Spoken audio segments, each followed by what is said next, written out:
So what we're going to do today, there are a couple of things that I did not get to cover last time regarding the A-star search, which is the monotonicity and max corrections for A-star. I want to go over that. I'll also mention something about IDA-star. You probably heard about it from one of the videos, but I want to go over that. And then shift to adversarial search.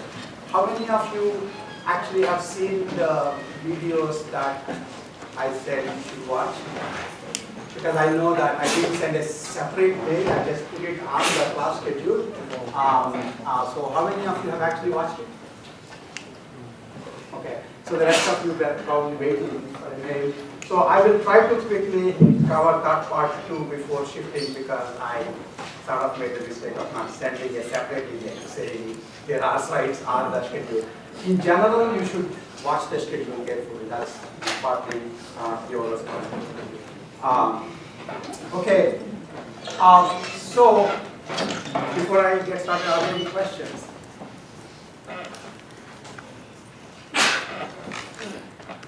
Okay. So let's just start with this simple example of A-star search that sort of reminds you of A-star search again. So here's the graph. Right, it's a simple graph that you have seen before, and I'm going to give you some heuristic there. So notice that these are what are called tabular heuristics. It's actually useful to understand that we had two types of discussions about heuristics.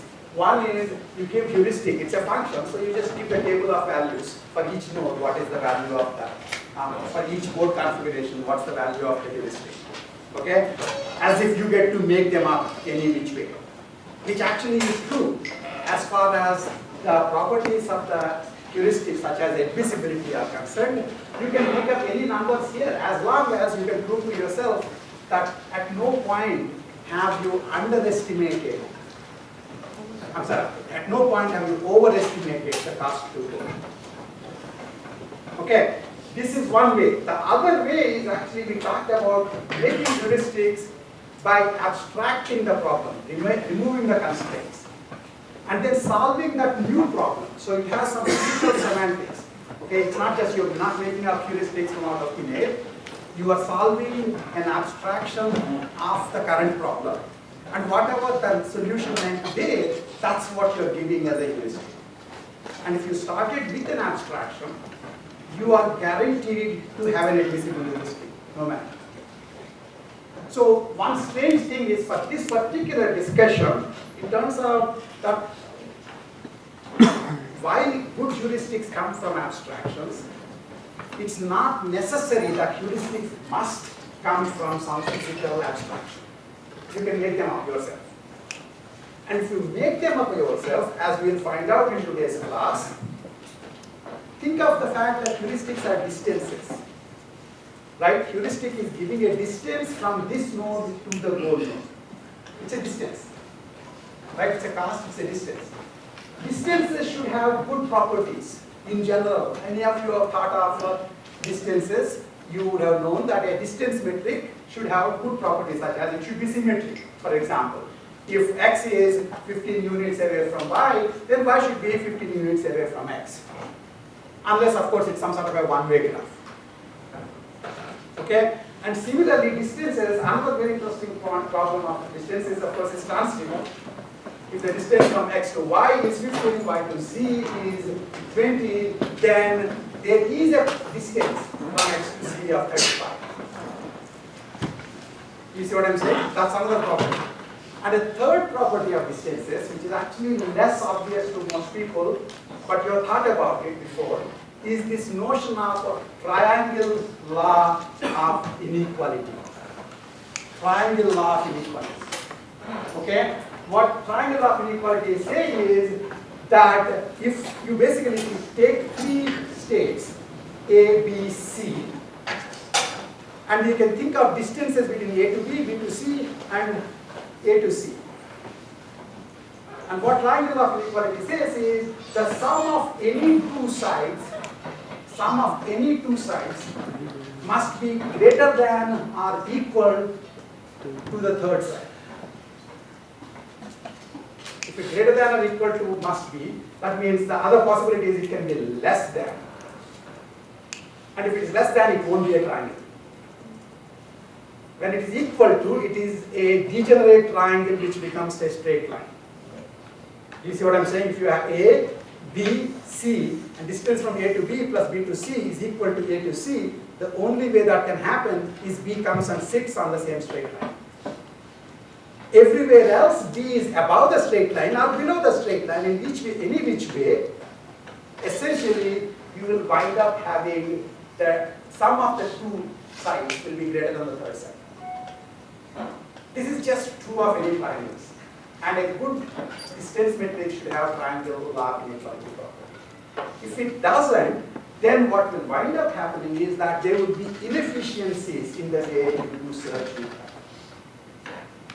And the so-called Path-Max heuristic and also the notion of consistency of a heuristic is to capture this notion that sometimes heuristics might just be coming without any physical significance. There is no abstraction that you solve to get the heuristic. Somebody just gave you the numbers. And in such cases, a heuristic can be admissible without being consistent in the sense of this triangle log inequality. And I'll show you an example right now. When those happen, then there is either you can say, give me a heuristic that is consistent, or during the search, you do online corrections to the heuristic. That is the Path-Max correction. You see what I'm saying? So I go through this in this detail to basically make sure that you understand these two different ways of getting heuristics. One is you can just, you can give any heuristic function. As long as it is admissible, all the properties are satisfied. But in computing a heuristic, typically you go through abstractions, and if there are abstractions, then Path-Max heuristics oftentimes is not even needed. Path-Max correction is not needed, because abstract space will have distances, and the distances will satisfy triangle log inequality. It's only in some strange cases where you actually wind up needing Path-Max correction. And so we are going to just talk about the fact that that can happen and what do we do about it. Yes? So the Path-Max correction is where you create your own heuristic? Yes. Correct it using... So, again, somebody creates it anyway, whether you create or somebody creates. The real question is, if you did not actually start from the problem and do an abstraction of the problem and solve the abstract problem to optimality and use that to get the heuristic value, if you did not do that, there was nothing in the definition of heuristic which said heuristic function should be computed that way. I just said a good way to compute heuristics is from abstraction. Okay, since I'm allowing you to bring up heuristics any other way too, it is possible that in those cases they will become inconsistent. And inconsistency is not the end of the world. If the heuristic is admissible, you will still get optimal solution. But admissibility is about optimality. Consistency is actually more about the efficiency of it. If it's not consistent, then you wind up expanding more nodes than is actually needed.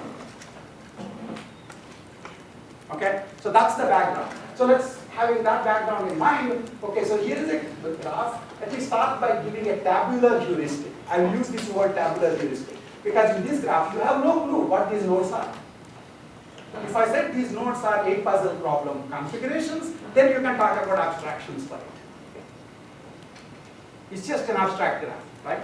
So then suppose I were to give some heuristic function, which basically in magenta, these are the numbers. So my first question, this is actually a sanity test, is this heuristic admissible? Why is this heuristic not admissible? At C, I'm saying 28. And it turns out that from C, you can go to G in actually 25.1 units. That's the perfect heuristic. And since in one place you said 28, you are not admissible. Right? This was the other thing I said. Admissibility is a for all property. By the way, people did write nice notes for the last class. Admissibility is a for all property. And so in this particular case, it's not admissible. Okay. The second question, I'll give a different heuristic this time. This slightly whatever color heuristic, slightly pale green heuristic. 7, 8.8, 0, 25, 0. Is this an admissible heuristic? Right? It's an admissible heuristic. Now I want you to understand the following strange thing this heuristic is doing. Remember that in A-star search, G is the distance you travel to come from the root node to the current node. H is the distance you travel through from this node to the goal node. And F is G plus H. So F is actually a bound on the cast of path from the root node through this node to the goal node. It's a bound because I didn't yet tell you exactly how you go from this node to the goal node. Do you see what I'm saying? Okay? So, you have some, basically I know this much from A to this goal node, this particular node, from root to this particular node, I know exactly how I came. But from here to the goal node, I can take many different paths. And I'm saying there is a bound. The H value is the bound. So if you add that to the top, then that tells you what you think is the minimal cost of going through this node to the goal node. Right? That's the physical significance of F value. You need to understand this. Now having said that, let's look at F value of B. What is F value of B? So if I'm doing search, I will start from A, I will expand B, right? That would be 0.1. So the G value of B by that time would be 0.1. So F value of B would be how much? 8.9. Now, as you continue the search, you will then expand C. Right? You will expand C. And when you expand C, in fact, this is a directed graph, so the only thing you can do is when you come to, so when you start from A, you would have essentially put this node B and this node G on the open cube, and you would have picked this node because it has the lower G value. And then you would have, at that point, you know its F value is 8.8. And then you expanded it and C comes in. What is the C's F value? C's F value is 0.1 plus 0.1, 0.2 for G value, plus 0 according to the heuristic for the remaining distance. Okay? That basically means all the paths from A that go through B to G, if you take all those paths, they are at least 8.9 units costly. The paths that go from A through B, also through C to G, would be a subset of this bigger set. Did you get this set, the subset superset relation? If the lower bound of the superset is 8.9, how can the lower bound of the subset be 0.2? Do you understand what I'm saying? It makes no sense.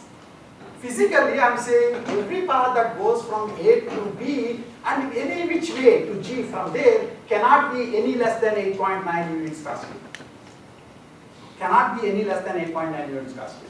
Some of those paths will also go through C. In fact, in this particular case, every such path goes through C in this particular graph. Had there been a graph with more nodes above below B, there would have been other paths that go down to G.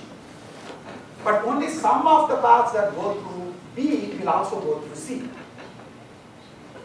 And the lower bound of that cannot be less than 8.9. It makes no mathematical sense.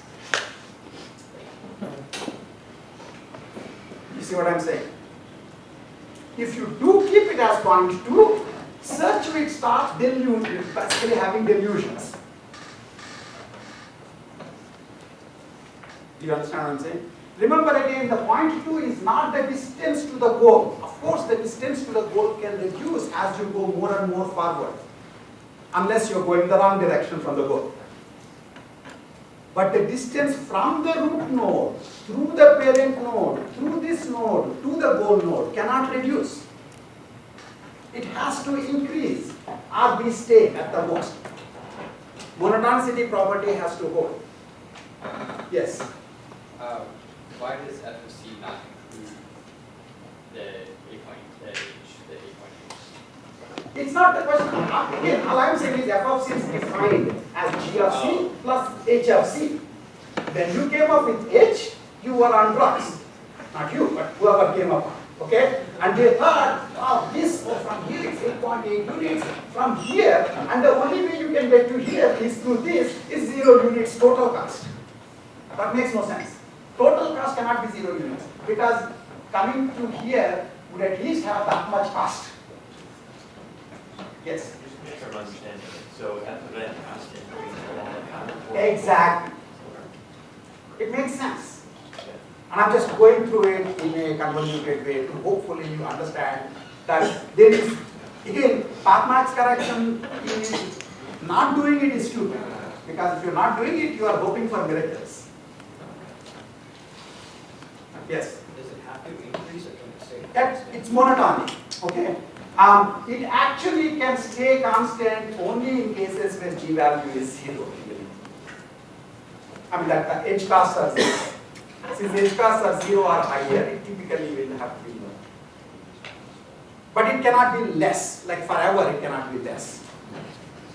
Okay, so now I'm stuck with this fact that this heuristic that we know and love, and its admissibility badge, it has the admissibility badge, is delusional. If you search with it, you will still find optimal path to the goal when you are done. But the whole point of search is not just finding the optimal path, but also getting done faster.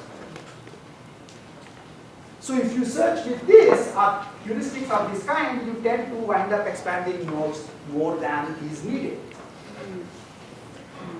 So what you can then do is either hope for a heuristic that is consistent, that means this property, this particular thing will never happen. That means the f value will always increase across f. Or if it doesn't, you make it so.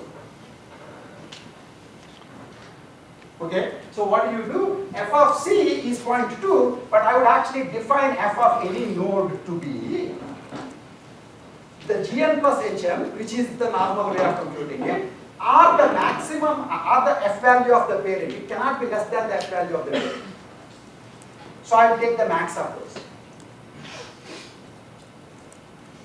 That way it will become 8.8. I'm sorry, it will become 8.9. Because f value of d is 8.9. Do you see what I'm saying? Again, this actually gets you to a slightly more abstract view of looking at search. You know, a consistency property is things that people get confused about, but it actually, you know, it makes sense for it to make a distance measure. And it wasn't making sense because you never actually solved any problem involving distances in coming up with this heuristic. You just plugged in some values. Normal heuristics that are actually computed from abstractions won't have this problem most of the time. Okay. Then other thing, of course, is to show that this is basically what's called the pathmax adjustment. It's kind of, for beginning people, it looks like a bit of a mystery. Why is this? Where is this coming from? Out of the left field.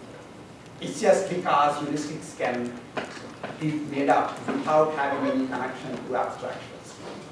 Whereas distances cannot be dreamed about. Distances are real distances. I mean, the g values are fine. H value will never have any problem. Okay. So, in fact, if you think about the triangle of inequality issue here, right? So consider the nodes B, C, and G. That's B, that is C, and this is G. Just focus on the nodes B, C, and G, the states B, C, and G. We happen to know that going from B to C, it's 0.1 cost, because the H cost is 0.1. We happen to know, according to our heuristic, that going from B to G, going from B to G is actually, going from B to G would have to be H of B, that would be 8.8. Okay, and going from C to G, this is actually should not be in terms of F, it should be in terms of H values. And going from C to G would have to be essentially whatever you actually gave it as 0. And if you give it as 0, then the triangle of inequality is violated. That's why I'm saying it is connected to triangle of inequality. Having understood that part, you don't have to remember the triangle of inequality anymore. If you just do path-max correction, you'll be fine. Yes. So in partial pattern matching, so it cannot happen ever. Like at A, we have a partial pattern where it is not matching, but when we come to B, the pattern matches. So you're saying there is a semantics for the way you computed the heuristic. But it's like abstraction only, right? Yeah, what I'm saying is the moment you actually have physical semantics for the heuristic, this won't necessarily, oftentimes this won't happen. It's one of these cases where the definitions are loose enough that any level of, okay, think about the following thing. Why did people have to define triangle of inequality as a useful measure of distances? It turns out, actually, pretty much every property that you give it a name because it can be violated. The whole point of 10 commandments is because we violate each one of them. Otherwise, you don't have to say it. Do you understand what I'm saying? So, for example, you think distances should be symmetric. It turns out that there are lots and lots of interesting mathematical distances. For example, one of the things we'll talk about later on is distance between two probability distributions. And it's called, it has a very fancy name, Kullback-Leibler divergence, KL divergence. And it's actually asymmetric. So the distance of one distribution to the other is not the same as the distribution of the other distribution to the previous one. And people use it anyway because it has lots of nice mathematical properties. The reason you give names to properties is when you ignore them, you know what you ignored. Do you understand what I'm saying? So, in fact, triangle of inequality is violated in many, many other cases too, not just in the heuristic numbers.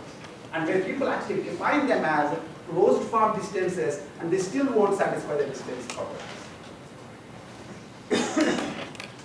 Okay? Okay, so, I mean, again, that's the same thing with every possible Euclidean axioms. Can be violated to come up with a completely different geometry. Right? You know, the whole parallel line axiom. That means given a line and a point, you know, you can only draw one more line through that. Our parallel lines will never meet. These were axioms, named axioms in Euclidean geometry. You violate each one of them, you get much more interesting geometries. Okay, so that's the basic thing about it. Yes, so one thing I hope you will understand is why wasn't this needed for path-max search, path-max correction? Why wasn't it needed for uniform class search? You should know. I mean, since I dragged you step by step through the path-max, you should know the answer to this, like right here. Right? Because the heuristic is, in fact, after all, uniform class search does have an F value. It's just F equal to G plus H, where H is always 0. If you say everything is 0, then you have satisfied triangle of inequality as long as the G values are satisfied. And G values will satisfy if none of the H casts are negative. If the H casts are not negative, path cast can only increase. You see what I'm saying? Okay? So, with respect to that search tree, for example, with that particular heuristic, then I would start with A equal to 0. So, I mean, this is the way I think about it. I think you've seen it in the videos. So, you can think of A, which is starting with the F value of 0. Then it is expanded to get an N1, which is B, which is 0.1 G value, 8.8 H value, and N2, which is G, and it has 9 G value and 0 H value. Okay, so these two guys are, any fringe of the search tree is the open list right now. So these two guys are sitting on the open list, one saying 8.9, one saying 9. And you pick the one with the lower F value and expand it. So you expand N1, so at which point you get only one node because it's basically connected to C in the directed way. So C would have essentially 8 point, I'm sorry, so max of the, C should have the max of the F value of this, which is 8.9, and G plus H value, which is 0.2 plus 0. So it becomes 8.9. That's the way you do the path correction. Now in this particular case, it basically doesn't make too much of a difference. So it's still 8.9, so you expand it at this point, because this is still lower than the other side, other node, which is 9. And so you expand it, you get D, which is 0.3 plus 25, and you know, I didn't show the max because the max would be essentially not changing anything.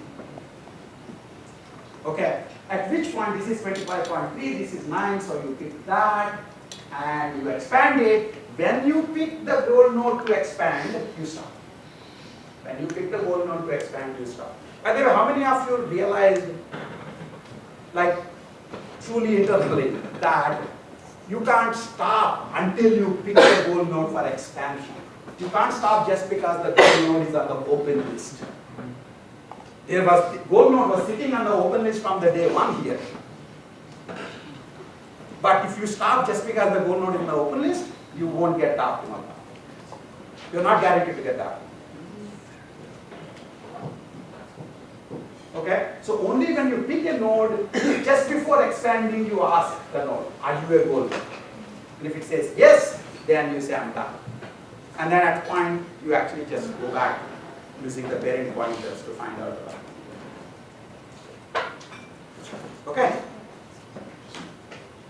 The other thing that I wanted to mention from last class, that I went a little too fast, but I want to actually make you understand a little bit more of this, especially given all the discussion about heuristics with abstraction versus heuristics just made up from scratch. In fact, last class, I was trying to tell you about pattern database heuristics for the 8 puzzle problem. I mean, the sliding tile puzzle problems. Okay? And I don't know whether you got it because I didn't have a picture and I was just talking, and I think I talk extremely clearly, but sometimes people don't understand. So here's a picture that sort of says the same thing. So you have, forget about all the colors except this guy, this is a blank, right? For now, just forget about the colors. So imagine you have, this is a, you have a puzzle configuration, this is a 15 puzzle, you have a puzzle configuration, and you have essentially these numbered tiles there. Eventually you want to get to this, where blank is here, 1, 2, 3, 4, 5, 6, 7, 8, 9, 10, 11, 12, 13, 14, 15. That's the goal state for you. In general, that's the default goal state, but you know, you could basically say, you can change any goals, but you know, this is a reasonable goal state.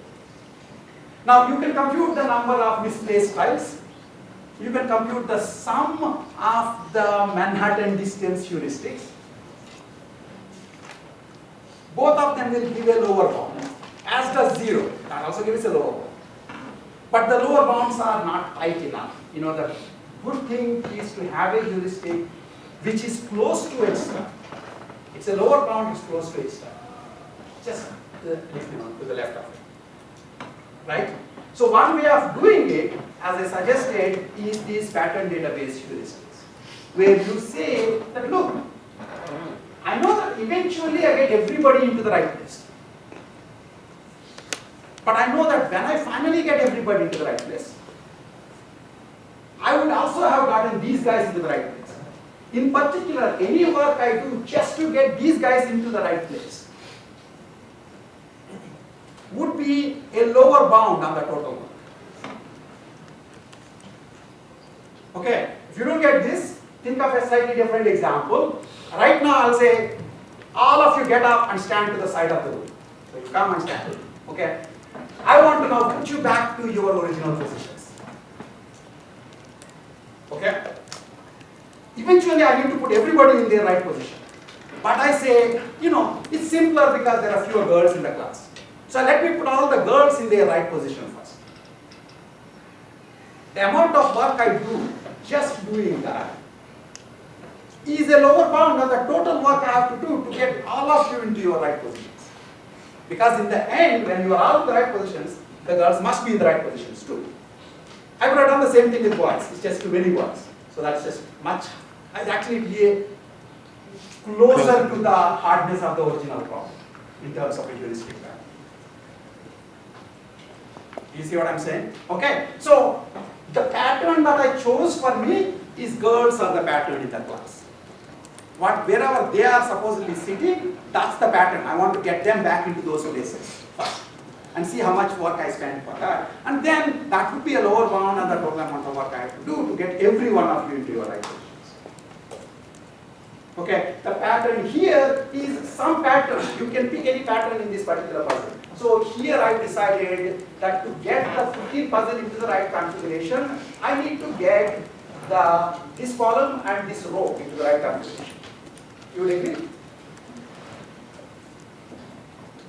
Okay, by the way, the pattern is any pattern. So for example, instead of guys versus girls, I could have said, to get all of you into the right position, I will first work on the subset of those of you whose last names start with the letter B. Whose last names start with the letter B. That would be a subset of you. And if I get those of you into the right positions, then that will still be a lower bound. I could also try only those of you whose last names start with the letter Q. That would be a pattern too, but that would be actually much easier to compute pattern because my assumption is very few people tend to have last names starting with Q. Okay? So you can define any which pattern.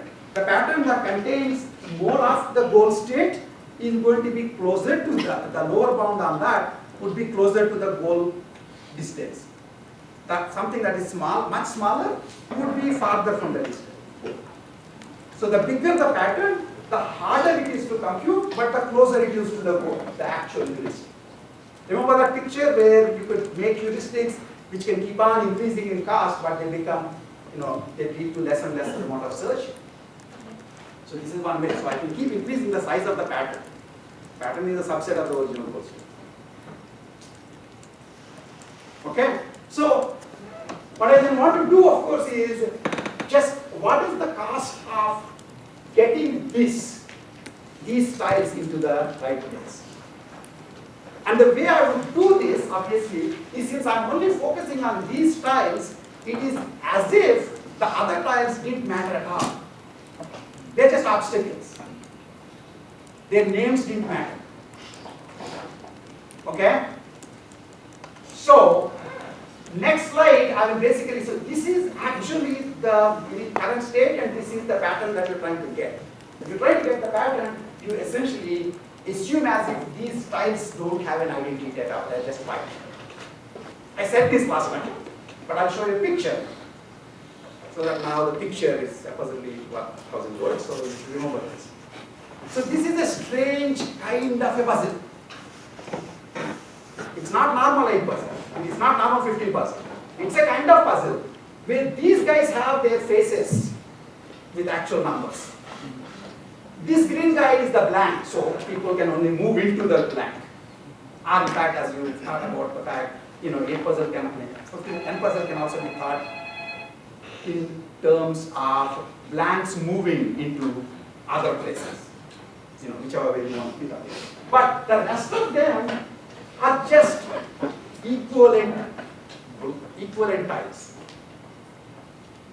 It doesn't really matter